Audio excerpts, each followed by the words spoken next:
The whole restaurant went silent. 3 men in suits surrounded the crying old lady, demanding cash. But one customer wasn't going to let this happen. What Keanu did next left everyone speechless. This story will blow your mind. INTRO 015 to 045. What's up, everyone? You're about to witness one of the most incredible moments caught on camera. But first, smash that like button right now and subscribe if you love stories about heroes standing up to bullies. Drop a respect in the comments if you think what Keanu did was awesome. Alright, let's get into this unbelievable story. It was a quiet Tuesday evening in Los Angeles. The sun was setting, painting the sky orange and pink. Keanu Reeves was driving through a neighborhood he didn't usually visit. He was tired after a long day of filming and just wanted some good, simple food. He had been on set since 5 a.m, doing stunts and action scenes. His body was sore, and his mind was exhausted. All the fancy restaurants in Hollywood didn't appeal to him tonight. He wanted something real, something with heart. That's when he saw it. A small restaurant with a handwritten sign that said Mama Rosa's Italian Kitchen. The place looked old but welcoming. Through the window, Keanu could see checkered tablecloths and pictures of Italy on the walls. There were photos of the Colosseum, the canals of Venice, and the rolling hills of Tuscany. Perfect, he thought. Keanu parked his motorcycle and walked inside. A small bell rang above the door. The restaurant smelled incredible. Fresh bread, tomato sauce, and garlic filled the air. Only 3 other tables had people eating. It was cozy and peaceful. Soft Italian music played from an old radio in the corner. An older woman with gray hair and kind eyes came over. She was wearing an apron covered in flour. She had to be in her 70s, but she moved with energy and purpose. "Welcome, welcome," she said with a thick Italian accent. "Please sit anywhere you like." Keanu smiled and chose a table by the window. The woman, who introduced herself as Rosa, handed him a menu. Her hands were shaking a little. Keanu noticed her fingers were worn from years of hard work. "Are you okay?" Keanu asked gently. Rosa forced a smile. "Oh yes, just a long day. I'll get you some water." While Keanu looked at the menu, he noticed Rosa kept glancing at the clock on the wall. She seemed nervous, worried about something. In the kitchen, he could hear a younger man, probably her son, cooking and humming along to Italian music. The sound of pots and pans clanging mixed with the sizzle of food cooking. Keanu ordered spaghetti carbonara and garlic bread. When Rosa brought the food, it looked and smelled amazing. The pasta was perfectly cooked, and the garlic bread was golden brown with butter melting on top. He took a bite and closed his eyes. It was delicious, reminding him of home-cooked meals from his childhood. "This is incredible," he told Rosa. "Best I've had in years." Rosa's face lit up with pride. "My grandmother's recipe. I've been making it for 40 years. She taught me when I was just a little girl in Naples." But then her smile faded. She looked at the clock again. It was almost 7. Keanu was about to ask what was wrong when the door burst open. 3 men in dark suits walked in. They weren't smiling. The restaurant suddenly felt cold. The happy atmosphere disappeared in an instant.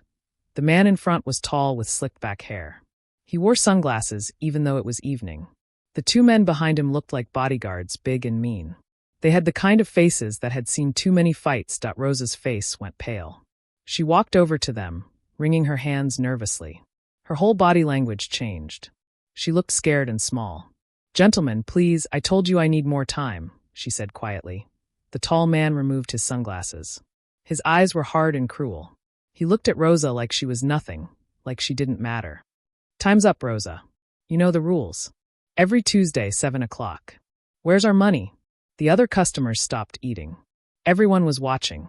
The couple at the corner table looked scared. The old man eating soup near the door stared at his bowl, pretending not to notice. Keanu put down his fork and listened carefully.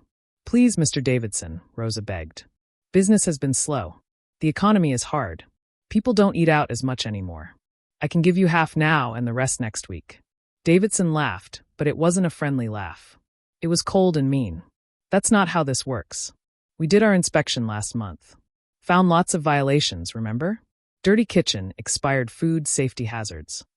Rosa's son Marco came out from the kitchen. He was young, maybe 25, with flour on his cheek and anger in his eyes. He was thin but muscular, probably from all the physical work in the kitchen. "That's a lie," Marco said angrily. "Our kitchen is spotless. You know it is. We clean it every single day. One of the bodyguards stepped toward Marco, cracking his knuckles. The threat was clear, but Davidson raised his hand, stopping him. Careful, kid. You don't want more violations added to your file, do you? Maybe we find rats next time. Maybe we find cockroaches. Maybe we shut you down completely. How would you and your mama survive then? Keanu's jaw tightened. He understood what was happening.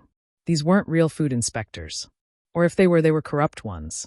They were bullies using fear to steal money from honest people. He had seen this kind of thing before, people taking advantage of those who couldn't fight back. Rosa pulled out an envelope from her apron. Her hands were shaking badly now. Tears were forming in her eyes. I have $300. It's all I have. Please take it. I haven't even paid myself this month. Davidson took the envelope and counted the money slowly, making a show of it. Then he threw it on the floor. The bills scattered everywhere. We agreed on $800. Every week. You're short $500. But that's impossible. Rosa cried. We barely make that much profit. After rent, supplies, utilities. There's nothing left. Not my problem, Davidson said coldly. You've got until Friday to get the rest. Or we call the health department and shut you down. Permanently. And trust me, no one will help you. We own this neighborhood. Tears ran down Rosa's face. Marco looked furious but helpless. He was just one young man against 3 dangerous criminals. The other customers looked away, too scared to get involved. Nobody wanted trouble. That's when Keanu stood up. He didn't rush. He simply stood, wiped his mouth with his napkin, and walked toward the 3 men. Every step was calm and confident.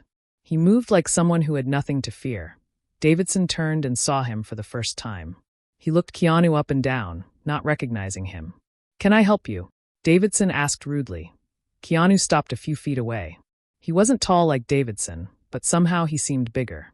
His presence filled the room. There was something in his eyes, something that said he had seen real danger before. I think you should leave, Keanu said. His voice was quiet but firm. Davidson looked confused, then amused. Excuse me? Do you know who you're talking to? Someone who's bullying a nice family trying to run an honest business, Keanu replied. The bodyguards moved closer, trying to intimidate him. Keanu didn't even glance at them. He kept his eyes locked on Davidson. Davidson smirked. This is official city business, buddy. Food safety inspection. Maybe you should mind your own business before you get hurt. Keanu pulled out his phone. Then you won't mind if I call the real health department and verify your credentials. What were your badge numbers again? Davidson's smirk faded. Put that away. Or what? Keanu asked calmly. The tension in the room was thick. One of the bodyguards cracked his knuckles. But Keanu didn't move. He just stared at Davidson with those calm, steady eyes. Davidson tried to laugh it off. Look, hero, you don't understand how things work around here. These people owe us. They owe you nothing, Keanu interrupted. You're extorting them. That's a crime. A serious one. Marco stepped forward, standing next to Keanu. He's right. You've been taking our money for months. Threatening us. We've done nothing wrong. Davidson's face turned red with anger. His cool attitude was slipping. You just made a big mistake, old man, he said to Keanu. Keanu smiled, but it wasn't a friendly smile. I don't think so. Davidson stepped closer to Keanu, trying to use his height to intimidate him. He was a full head taller, and he used that advantage, looking down at Keanu with contempt. You think you're tough? You have no idea who you're messing with. I have connections. Powerful people. City council members, police captains, judges. I can make your life very difficult. Keanu didn't blink. Try me. For a moment, everyone held their breath.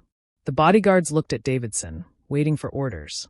Davidson stared at Keanu, trying to make him back down. But Keanu's expression never changed.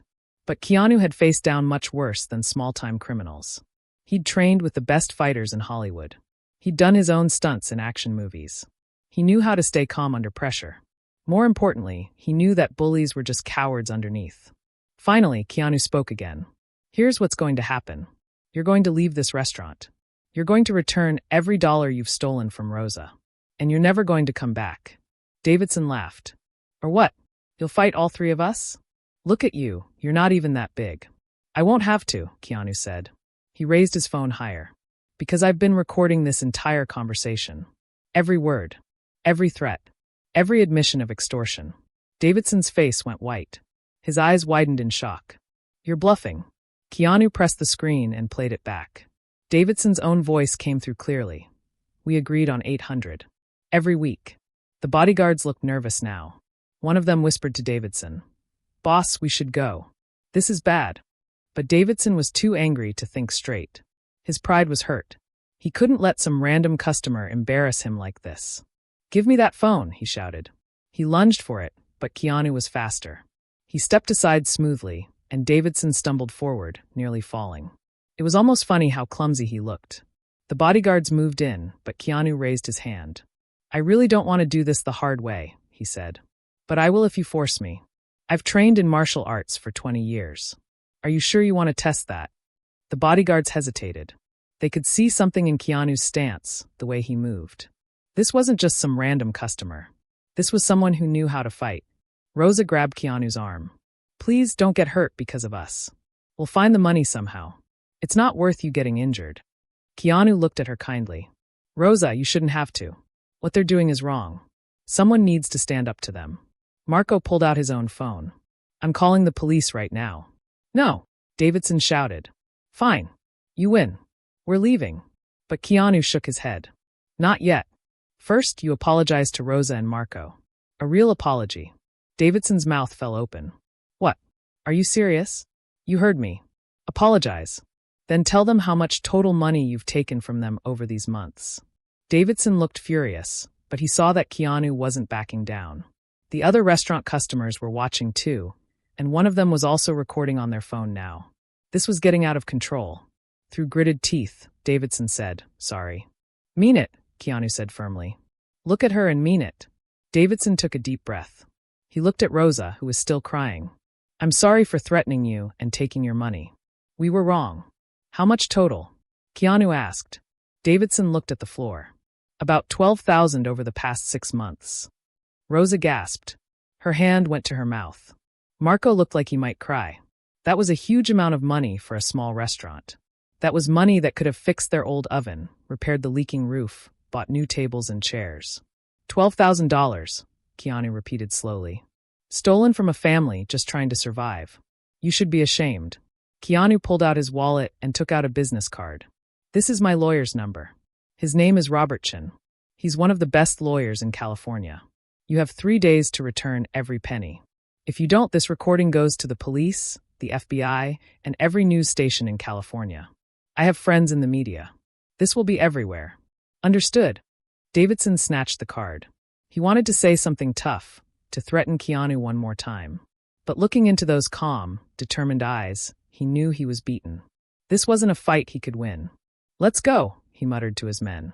The 3 bullies left the restaurant quickly. Their confidence was gone.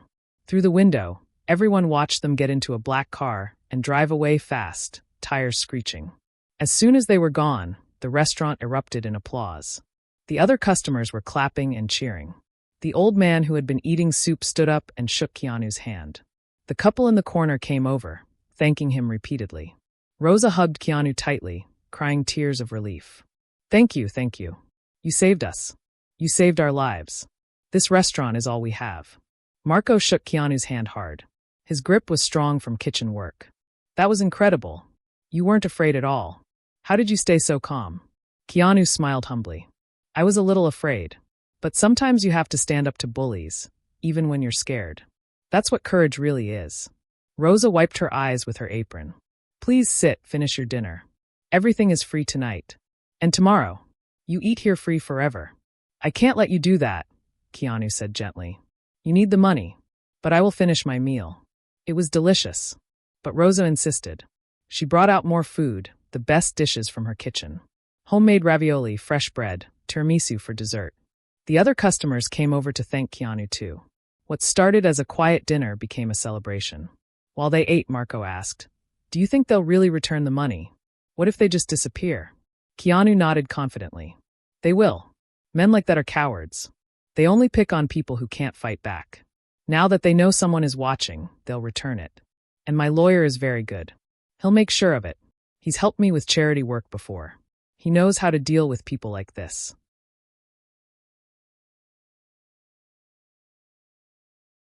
Over the next 3 days, Keanu stayed in touch with Rosa. He called her every evening to check on her. He sent his lawyer to help her officially report the extortion. Turns out Davidson and his men had been running the same scam on 5 other small restaurants in the area. A Thai restaurant, a Mexican taco shop, a Chinese family place, and 2 others. On Friday morning, Keanu got a call from his lawyer. They returned the money. All of it. $12,000 cash. They also resigned from the health department. Apparently, they're leaving the state. They know the FBI is looking into them now. Keanu smiled. Good. What about the other restaurants? They got their money back too. About $50,000 total. These guys were running quite an operation. That evening, he went back to Mama Rosa's. The restaurant was packed with customers. Word had spread about what happened, and people wanted to support Rosa's business. There was even a line outside waiting for tables. Rosa saw Keanu come in and rushed over to hug him again. Look, we've never been this busy. And the money came back, all of it. We can fix the roof, buy new equipment, maybe even expand. Marco wants to add more tables. Marco brought out a special dish. The plate was decorated beautifully. We created something new in your honor. Spaghetti Keanu. It's our best recipe. We're adding it to the menu permanently. Keanu laughed. You really didn't have to do that. Yes, we did, Rosa said seriously. You gave us more than money. You gave us hope. You showed us that good people still exist. That someone will stand up for what's right. As Keanu ate his meal, surrounded by happy people and delicious food, he felt warm inside. This was why he loved helping others. Not for recognition or praise, but because it was the right thing to do. Because everyone deserves to be treated with dignity and respect. Before he left, Rosa gave him a package. Inside was homemade pasta, sauce, and cookies. For the road. And please come back anytime. You'll always have a home here. Your family now. Keanu thanked her and walked out to his motorcycle. As he drove away, he looked back at the restaurant. Through the window, he could see Rosa and Marco laughing with customers, taking orders, serving food with smiles on their faces. Sometimes the biggest victories aren't in movies or on screen. Sometimes they happen in small restaurants, when ordinary people stand up to bullies. And sometimes all it takes is one person willing to say, no more. Keanu smiled to himself and drove off into the night, ready for whatever adventure came next. The city lights twinkled around him, and somewhere out there, other people needed help. And Keanu would be ready. And that's the story of how Keanu Reeves saved Mama Rosa's restaurant. What did you think? Wasn't that amazing? Drop a comment below telling us your favorite part. And remember, if you ever see someone being bullied, be like Keanu. Stand up for what's right. Don't forget to subscribe and turn on notifications so you never miss our stories. Also, check out our other Keanu videos in the description below. Thanks for watching, and see you in the next one.